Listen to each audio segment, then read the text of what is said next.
위해서 기도하겠습니다. 하나님 아버지 감사합니다.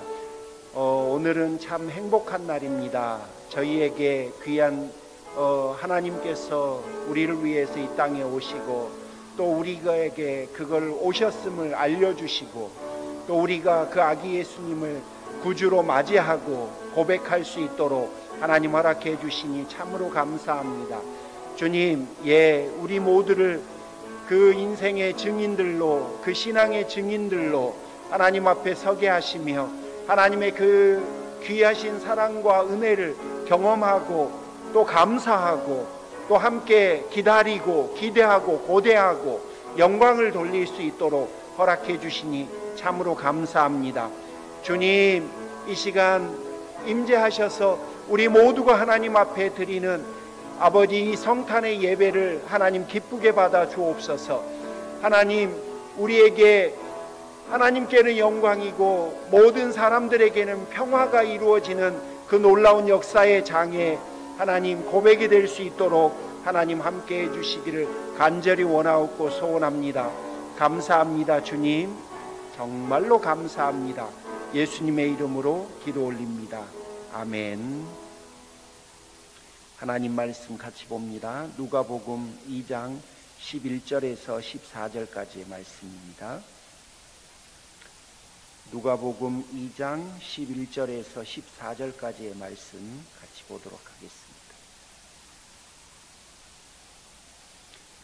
누가복음 2장 11절부터 14절까지의 말씀입니다. 다 찾으셨습니까? 누가복음 2장 11절부터 14절까지의 말씀 우리 같이 한번 읽습니다. 시작.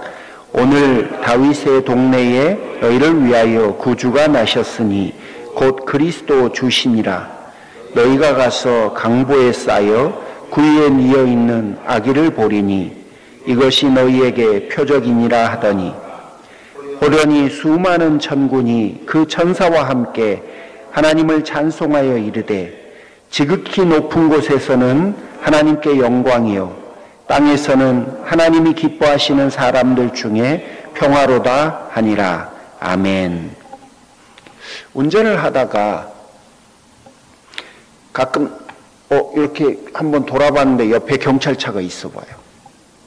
그럼 그때부터는 운전이 달라져요. 그렇죠? 어떻게 달라집니까? 속도 계기판 보고 좌우 살피기 시작하고 그러다가 사이렌 소리라도 한번 나봐요. 아니 이게 나를 향한 건가? 내가 잡힌 건가? 안절부절. 피 같은 돈이 또 이렇게 나가는 건가? 여러분, 우리 그런 생각 많이 들지요.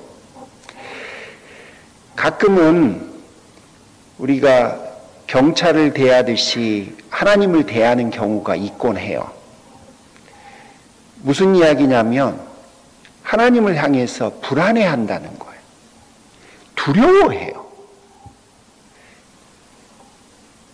하나님이 우리에게 불안하고 두려운 존재로 오셨을까요?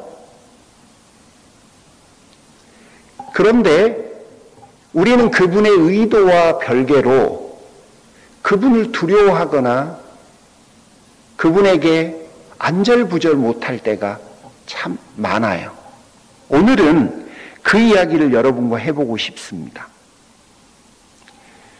신앙은 그런 게 아닙니다. 사단은 우리를 향해서 끊임없는 참소를 해요. 야, 너 같은 사람이 무슨 신앙인이라고 그러냐? 야, 그 정도를 하나님의 자녀라고 그러면 파리도 세다야. 끊임없이 우리를 향해서 공격해요. 그런데 이 공격이 맥혀 들어갑니다. 우리가 영향을 받아요. 그래, 이것밖에 안 되는데 무슨 내가 고개를 뻣뻣이 들고 하나님을 향해서 그분의 은혜를 근데 여러분, 다 거짓말이에요. 그것들은 전부 다 거짓말이에요. 하나님은 우리에게 두려워하고 안절부절하라고 오신 분이 아닙니다. 사단이 우리를 향해서 하는 모든 참소의 핵심은 뭐냐면 너를 보내는 거예요. 너가 그것밖에 안 되는 존재라는 거예요.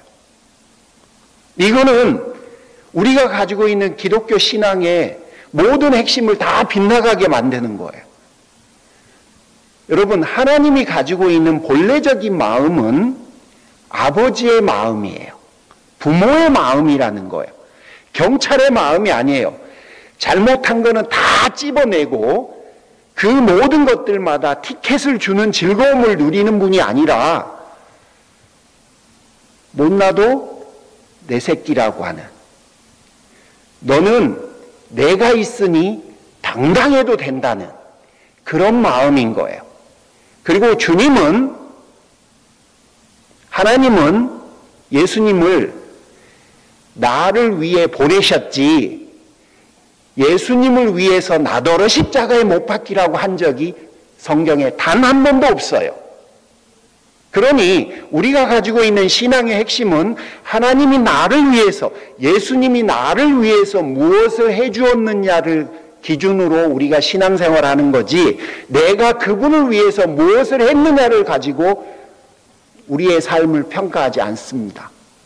그런데 여러분, 사단이 예수님이 너를 위해서 뭘 해주었는지를 말하는 사단 보셨어요? 항상 사단은 내가 하나님 앞에 뭘 해줬는지를 가지고 꼬투리를 잡아요. 그러니 그게 맞아요, 틀려요? 틀린 거예요. 다 틀린 거예요. 따라서 사단이 하는 모든 참소와 고발은 다 잘못된 거예요. 근거가 없는 이야기예요. 하나님은 아무 관심이 없어요.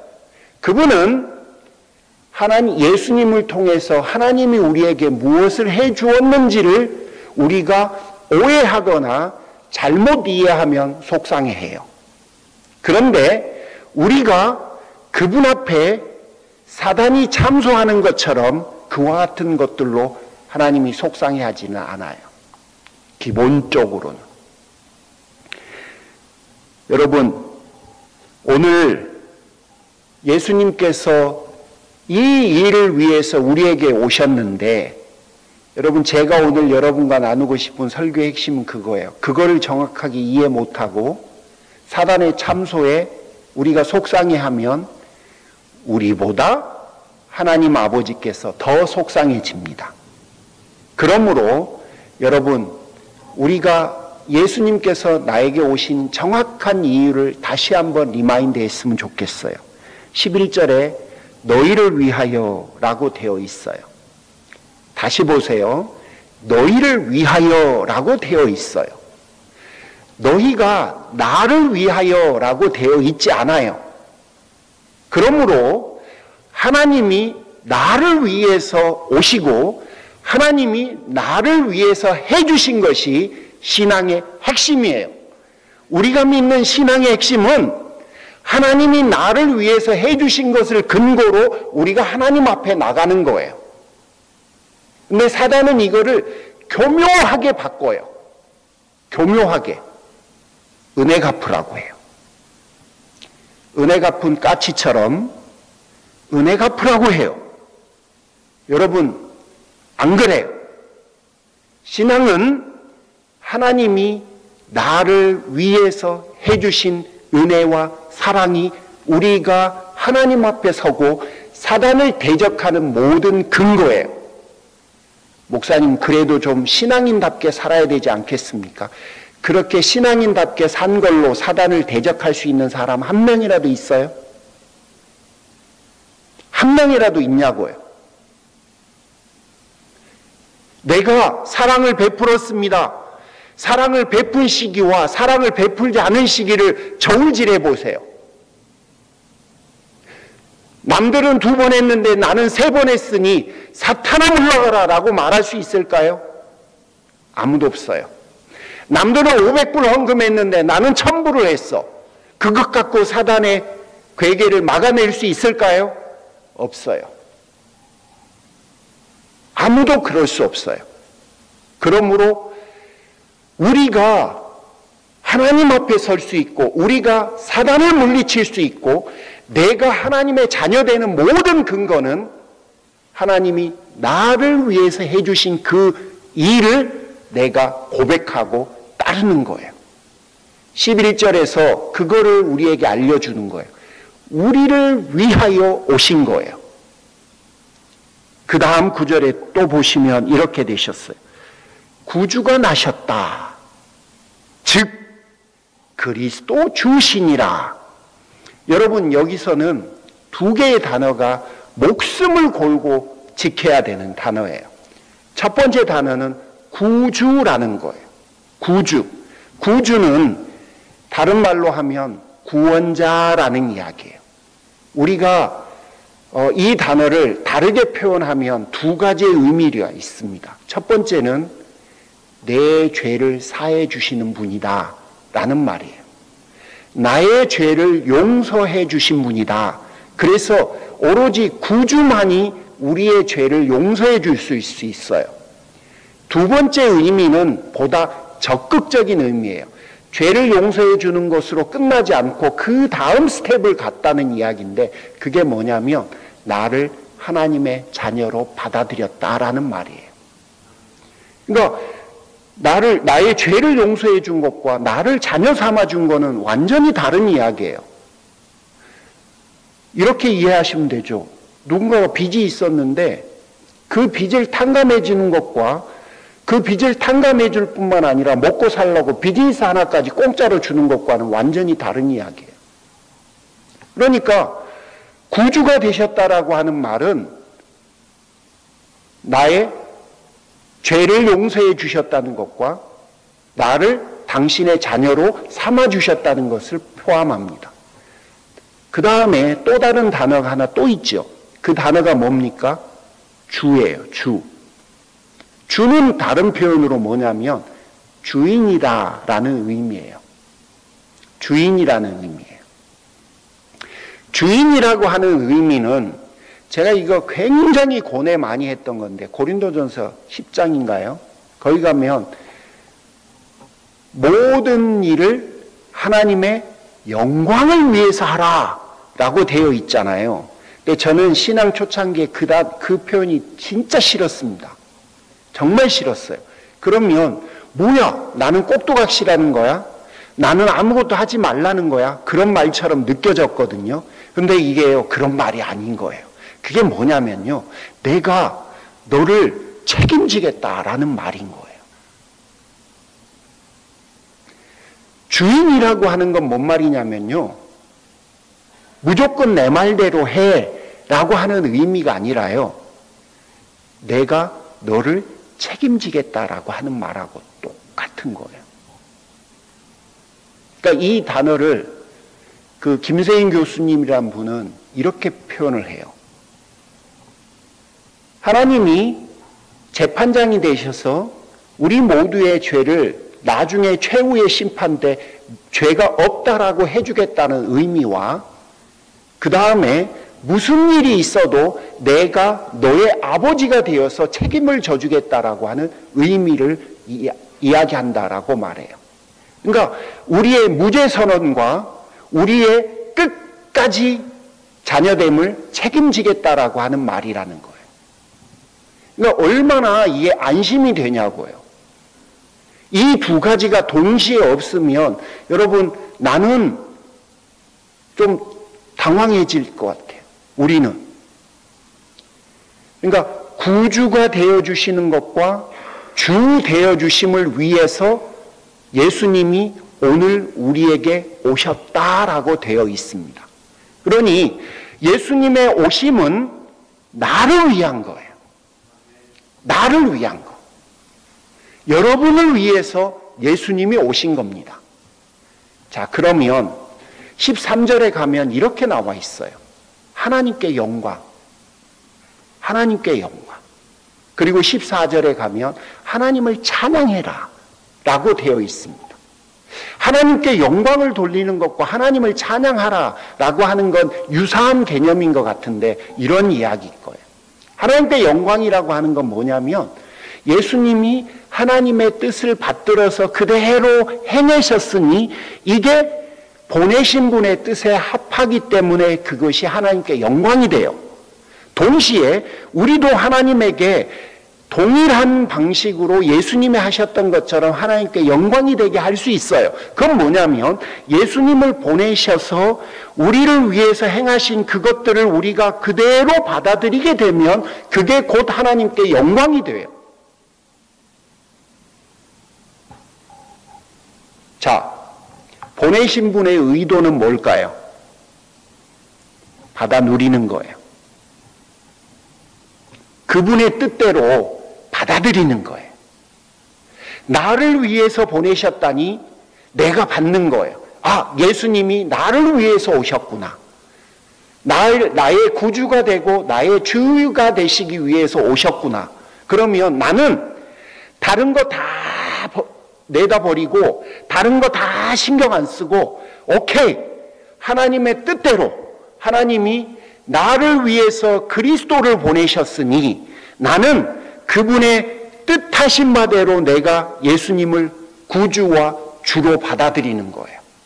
아, 나를 위해서 오셨어. 그러면 그래, 나는 예수님 때문에 내가 하나님의 자녀가 되었고 예수님 때문에 내가 죄사함을 받았고 나는 하나님이 내 인생의 주인이셔. 이제는 하나님이 나를 책임져. 그러면 나는 앞으로 인생을 살아가는 그것을 포커스 맞춰서 인생을 살아가는 거예요. 중간중간에 사단이 계속해서 참소해. 하나님, 쟤는 그만한 자격이 없어요. 아니야, 난 자격이 있어. 예수님이 나를 위해서 오셨어.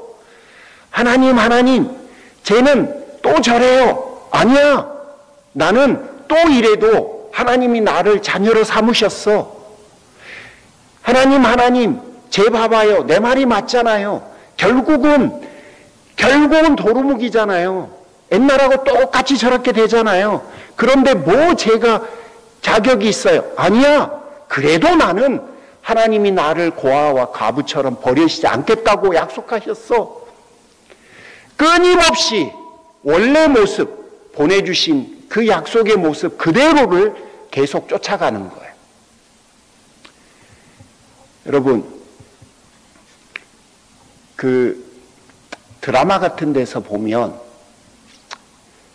며느리를 맞이하는 시어머니들이 멋진 대사를 날립니다. 이제 너는 내 며느리가 아니라 내 딸이다. 그리고 또 사위를 향해서 이제 너는 내 사위가 아니라 나는 너를 아들처럼 여기겠다. 해봐요. 그게 쉬운가? 주권사님, 쉬워요? 안 쉽죠? 말은 쉬워요. 말은 세상에 말은 쉬워요. 진짜 말은 쉬워요. 그런데 해보세요. 그게 쉬운가?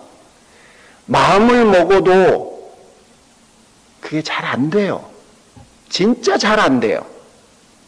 그렇다고 사위를 미워한다는 말은 아니고 며느리를 미워한다는 말, 연우가 사랑해. 그런 말은 아니에요. 근데 이게 무슨 의미인 줄 아십니까? 내 새끼는요, 내가 뱃속에다가 10개월 동안 넣어놓고 말 그대로 비가 오나 눈이 오나 여러분 부모님이 엄마가 그랬다는 거예요. 그러면 그 정과 그 사랑이 얼마나 깊겠어요. 스토리가 있었다는 거예요. 그리고 그 스토리를 저 뒤에 계신 안영미 권사님 엄마가 안영미 권사님을 배에다 놓고 10개월 동안 아이고 우리 영미, 이쁜 영미, 이쁜 영미라고 하는 말 몇 번 했을까요? 근데 여러분 사위하고 며느리에게 아이고 우리 이쁜 누구 몇 번 할까요? 비교가 안 돼요. 무슨 이야기냐면요. 여러분 난 지금부터 너를 사랑할 거야 라고 한다고 사랑해지고, 내가 너를 지금부터 소중히 여길 거야 라고 한다고 소중히 여기는 것이 이게 달라요. 뭐가 필요하냐면요, 끊임없는 결단과 헌신과 스토리들이 필요해요. 내가 내 자식을 뱃속에 품고 만들었던 스토리처럼 사위와 며느리에게도 그런 스토리를, 동일한 여정을, 과정을 거쳐야 똑같은 사랑과 애정이 커지는 거예요. 그게 너무너무나 당연한 거예요. 드라마에서처럼 내가 오늘부터 너를 아들로 여길게, 너를 딸로 여길게 라고 시작, 오늘부터 1일 한다고 똑같이 아들과 딸의 사랑이 무럭무럭 모락모락 커지는 거 절대 아니에요.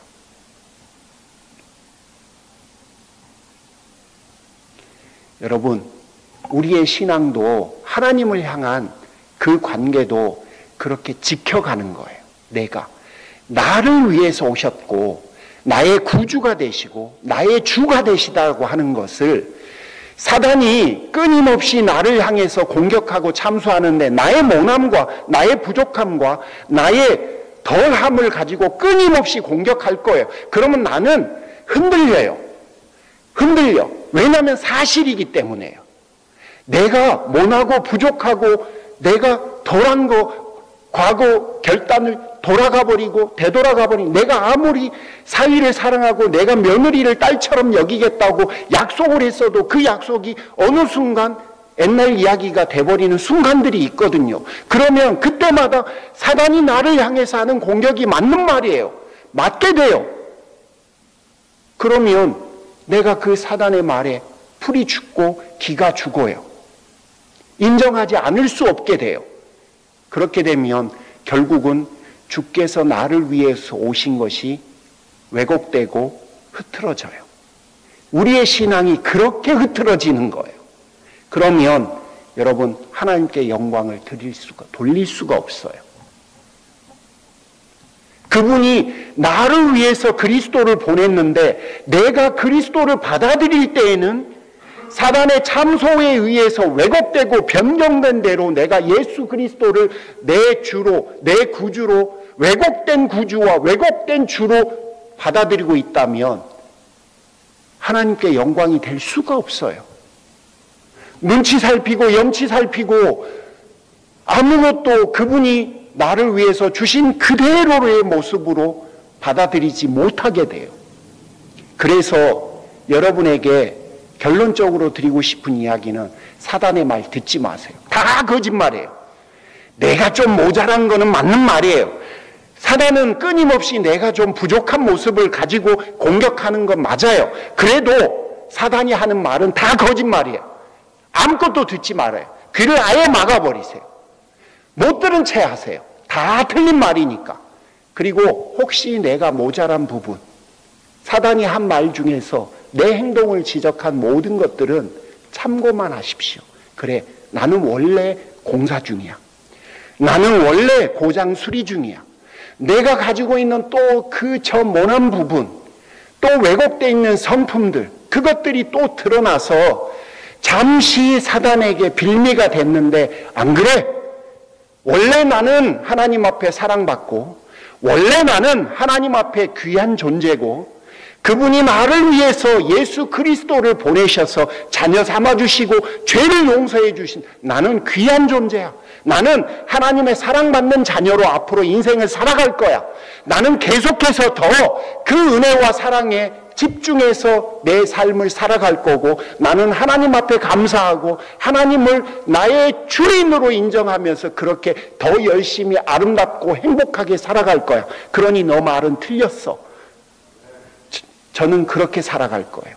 여러분도 그렇게 살아가셨으면 좋겠어요. 하나님의 사랑받는 자녀 여러분, 주님이 그걸 위해서, 그거 해주려고 우리에게 오신 거예요. 그러니 여러분, 우리가 주님께서 하나님의 뜻대로 하셔서 하나님께 영광을 돌렸던 것처럼, 우리가 하나님에게 영광을 돌릴 수 있는 방법은 예수 그리스도를 나를 위해서 보내신 그 뜻대로 내가 받아들이는 거예요. 그 뜻대로, 그분이 원하시는 대로 내가 받아들이는 거예요. 그거는 사단의 참소와 사단이 하는 모든 고소 고발에 신경 쓰지 않는 거예요. 그리고 예수님이 나를 위해서 오셔서 내가 죄 용서를 받고 하나님의 자녀가 되었고, 나는 앞으로 예수님을 통해서 해주신 그 놀라운 일만 내 것으로 삼고 하나님이 나를 위해서 해주신 그 모든 것에만 집중해서 인생을 살아가겠다고 결단하는 것, 그게 바로 우리가 할 수 있는 하나님을 향한 최고의 영광의 고백이에요. 여러분, 주께서 이 길을 위해서 오셨기 때문에 우리가 할 수 있는 최고의 찬사와 선물은 그분이 주신 그대로를 내가 받아서 누리는 겁니다. 여러분 모두는 하나님 앞에 귀하디 귀한 존재들이에요. 누가 인정하든 인정하지 않든, 얼만큼 잘 살든 못 살든, 여러분이 얼마나 많은 모난 점을 가지고 있든 없든, 그리고 얼마나 많은 성취를 이뤘건 이루지 못했건, 현재 여러분 마음이 뭐 때문에 아픔이 왔다리 갔다리 하고 자존감이 무너졌다 세워졌다 하든 그런 것과 아무 상관없이 여러분은 당신의 독생자마저 십자가에 못 박고 맞바꿀 만큼 하나님에게는 귀한 존재들입니다. 이거를 그대로 품으십시오. 다른 어떤 것과 비교하지도 또 평가절하하지도 염치하고 눈치도 보지 마시고 그대로 가지세요. 그리고 마음껏 누리십시오. 하나님 앞에 감사하고 사람들 앞에 감사하고 주위에 있는 사람들에게 여러분 마음속에 그 놀라운 은혜가 있다는 것이 흘러 넘쳐갈 수 있도록 그대로를 간직하시기를 주님의 이름으로 축복합니다. 찬송가 122장 우리 함께 찬양 드리시겠습니다.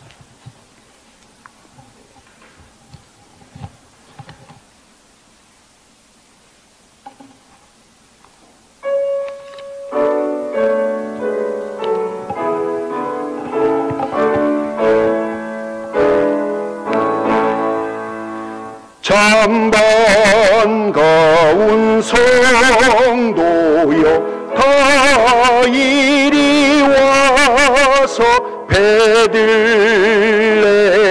성 안에 가봅시다. 저 고요에 누이신 아기를 보고 엎드려 절하세, 엎드려 절하세, 엎드려 절하세. 구주나셨네.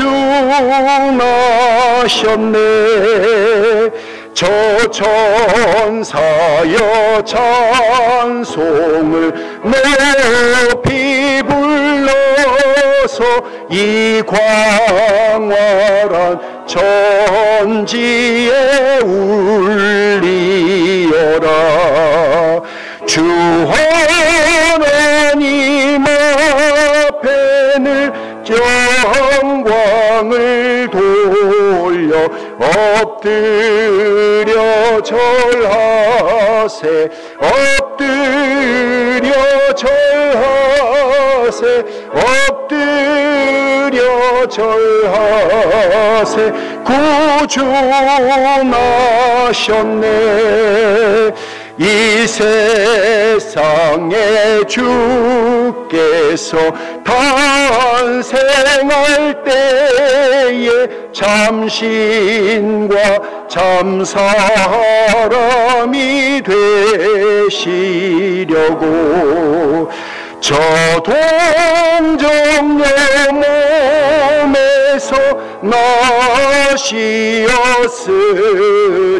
엎드려 절하세, 엎드려 엎드려 절하세 엎드려 절하세 구주 나셨네 여호와의 말씀이 육신을 입어 날 구원할 구주가 되셨도다 늘 감상 찬송을 주 앞에 드려 엎드려 절하세 엎드려 절하세 엎드려 절하세 구주 나셨네 아멘. 주님 가르쳐 주신 기도로 예배를 마치겠습니다. 하늘에 계신 우리 아버지여 이름이 거룩히 여김을 받으시오며 나라의 임하옵시며 뜻이 하늘에서 이룬 것 같이 땅에서도 이루어지이다. 오늘날 우리에게 일용할 양식을 주옵시고 우리가 우리에게 죄 지은 자를 사하여 준 것 같이 우리 죄를 사하여 주옵시고 우리를 시험에 들게 하지 마옵시고 다만 악에서 구하옵소서. 대개 나라와 권세와 영광이 아버지께 영원히 있사옵나이다. 아멘.